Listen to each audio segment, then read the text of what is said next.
জি জি। আসসালামু আলাইকুম। আমি প্রথমেই কৃতজ্ঞতা প্রকাশ করব মাননীয় পুলিশ সুপার মহোদয়, শরীয়তপুর জেলা, অফিসার ইনচার্জ নড়িয়া থানা। আর বিশেষ কৃতজ্ঞতা দিব যে ব্যক্তিটি সে হচ্ছেন আমার পাশে যিনি দাঁড়িয়ে আছেন, জননন্দিত নেতা, ৬ নং ওয়ার্ডের জনপ্রতিনিধি। আমি এই জন্য বললাম জননন্দিত নেতা, বাংলাদেশের প্রত্যন্ত অঞ্চলগুলোতে আমি গিয়েছি। আজকে এই মেম্বার সাহেবকে শুধু আমি ফোন করে বলেছি যে মেম্বার সাহেব, আপনার এলাকায় একটি মেয়ে সংক্রান্ত বিষয়, আপনার দায়িত্ব কি? উনি বলেছেন ভাই আপনি আসেন, আমার সর্বোচ্চ দায়িত্ব, আমার দায়িত্ব আমি পালন করব, কিন্তু আপনি হইলে একটু সুবিধা হয়। আজকের বিষয়টি দেশ এবং বিদেশ থেকে যারা আমাকে দেখছেন, আপনাদের কাছে আজকে মতামত চাইবো যে আমরা যে কাজটি করতেছি সেটা সঠিক কিনা ভুল, সেটা আপনারা কমেন্টে জানাবেন। এবং স্থানীয় জনগণ আছেন, স্মার্ট তরুণরা আছেন এখানে, আমি তরুণ ভাইদেরকেও বলবো, এই মেয়েটির বিয়ে হয়েছে, হ্যাঁ, মেয়েদের তো সতীত্বর অনেক দাম না? সেটা কি টাকা দিয়ে তুলনা করা যাবে? সতীত্বর সাথে তুলনা করার কোনো সুযোগ নাই। বিয়ে তো একটাই হয় মেয়েদের, তাই না? একটাই উত্তর। এই মেয়েটির বিয়ে হয়েছে মালয়েশিয়ান প্রবাসী যে ছেলেটির সাথে, ছেলেটির বাবা এখানে উপস্থিত আছেন। আমরা মেয়েটি আজকে কয় মাস ধরে করতেছেন আপনি? আজকে 6 মাস ধরে মেয়েটি বিভিন্ন জায়গায় বিভিন্ন ধার প্রান্তে ঘুরতেছে ন্যায় বিচারের জন্য, কিন্তু মেয়েটি কেউ এগিয়ে আসতেছে না। কেন আসতেছে না আমি জানি না। এই শরীয়তপুর জেলায়ও তো অনেক প্রবীণরা আছেন, অনেক বিচারকরা আছেন, অনেক জায়গায় মেয়েটি গিয়েছিল, মেয়েটি কেন সেবা পেল না আমি জানি না। কিন্তু আমার মনে হয় মেম্বার সাহেবের কাছে আসলে মেয়েটি ঠিকই সেবা পেল, কারণ মেম্বার সাহেবের আচার আচরণ ব্যবহার কথাবার্তা আমাকে মুগ্ধ করেছে। এক কথায় আজকে মেয়েটিকে নিয়ে মেয়ের স্বামীর বাড়িতে আমরা এসেছি। মেয়েটির স্বামী হচ্ছে প্রবাসী মালয়েশিয়ান, কি নাম? মিন্টু ব্যাপারী। মিন্টু ব্যাপারী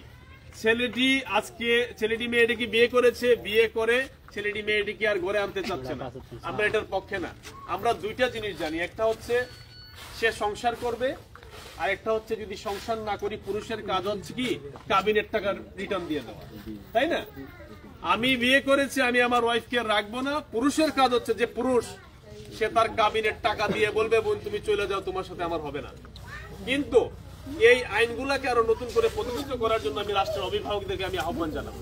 আমি দেখেছি এই ধরনের জটিলতা হাজার হাজার হাজার হাজার মেয়েরা, নারীরা ভুগতেছে এবং ঘুরতেছে। কোথাও গিয়ে ঘুরতে ঘুরতে আদালতের বারান্দায় এই মামলা করে ঘুরতে ঘুরতে ঘুরতে ঘুরতে মেয়েটির জীবন শেষ। এই মেয়েটিকে একটু দেখাবা, একটু মেয়েটির কাছে নিয়ে আসো। মেয়েটি কান্না করতেছে কেন? নিয়ে আসো, কাছে নিয়ে আসো, একটু কাছে নিয়ে আসো। আপনার নামটা বলেন।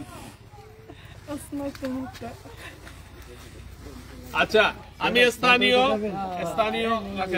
স্থানীয় জনগণকে বলবো, আপনারা বলবেন আজকে যে মেয়েটিকে আমরা এই বাড়িতে উঠিয়ে দিয়ে যাচ্ছি, আমাদের এই কাজটা কি ঠিক না ভুল হচ্ছে? আপনারা একটু বলবেন। এই নাও কথা না ওদের, আপনারা তো এই এলাকার প্রতিবেশী, স্থানীয় জনগণ, আপনারা মন খুলে বলেন, বুকে হাত দিয়ে, আমাকে খুশি করার জন্য না। ঠিক আছে, মামুনরা কি বলেন? ঠিক আছে। আচ্ছা দাঁড়ান, সবাই থাকেন, আপনারা থাকেন। এই যে মেয়েটাকে বিয়ে হয়েছে, আপনারা তো নারী, হ্যাঁ, এই মেয়েটি যে রাস্তায় ঘুরতেছে স্বামীর অধিকারের জন্য, আজকে যে মেয়েটাকে তার স্বামীর বাড়িতে দিয়ে যাচ্ছি, এই কাজটা আমরা ঠিক করতেছি না ভুল করতেছি? এনেও তো কথাটা কাছে নিয়ে বলেন, এখানে বলেন। ঠিক আছে, এই মেয়েটি তার অধিকার ফিরে পেতো, এই বাড়িতে দিয়ে যাওয়ার দরকার। আচ্ছা তাহলে ঠিক আছে বাবা, আচ্ছা না ছবি, হ্যাঁ দেখি একটু। হ্যাঁ, এই যে হচ্ছে এই যে প্রবাসী মালয়েশিয়ান মিন্টু ব্যাপারী যিনি বিয়ে করেছেন, ওনার ছবি দেখিয়ে দিলাম। আচ্ছা, এখন আমরা স্থানীয় জনগণ সবার মতামত নিলাম যে আমরা আসলে ঠিক কাজ করছি কিনা।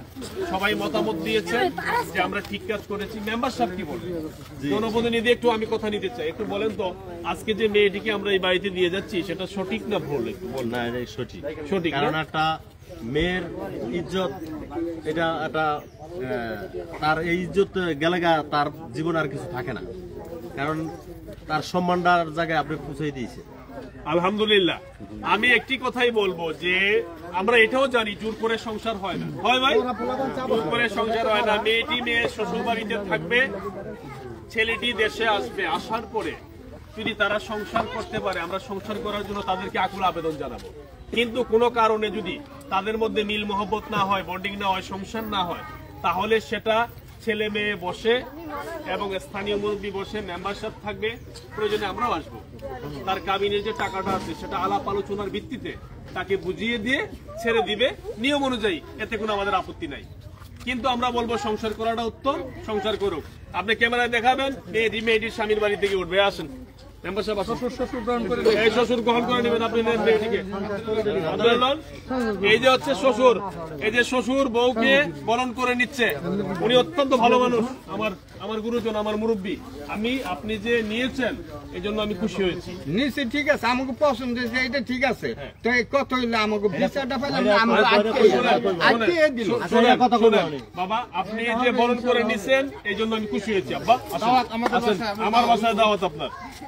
এই যে বউকে নিয়ে যাচ্ছে, শ্বশুর ঘরে উঠাই দিচ্ছে, আলহামদুলিল্লাহ। আজকে একটি সফল কাজ আমরা এই অল্প সময়ে হয়েছে, এই জন্য আমি এই মাননীয় পুলিশ সুপার মহোদয়, শহীদপুর জেলা অফিসার ইনচার্জ নড়িয়া থানা, সবাইকে আমি কৃতজ্ঞতা জানাচ্ছি। এই দরজাটা খুলে দেন।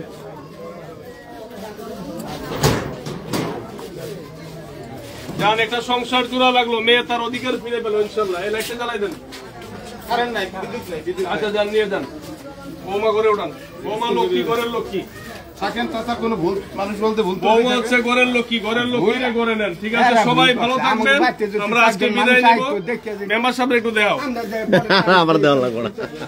মেম্বার সাহেব তুমি, এই যে মেম্বার সাহেব যিনি আজকের এই নায়ক, এই কারিগর যিনি সহযোগিতা করেছেন, মেম্বার সাহেবের জন্য সবাই দোয়া করবেন। সবাই ভালো থাকবেন। আসসালামু আলাইকুম।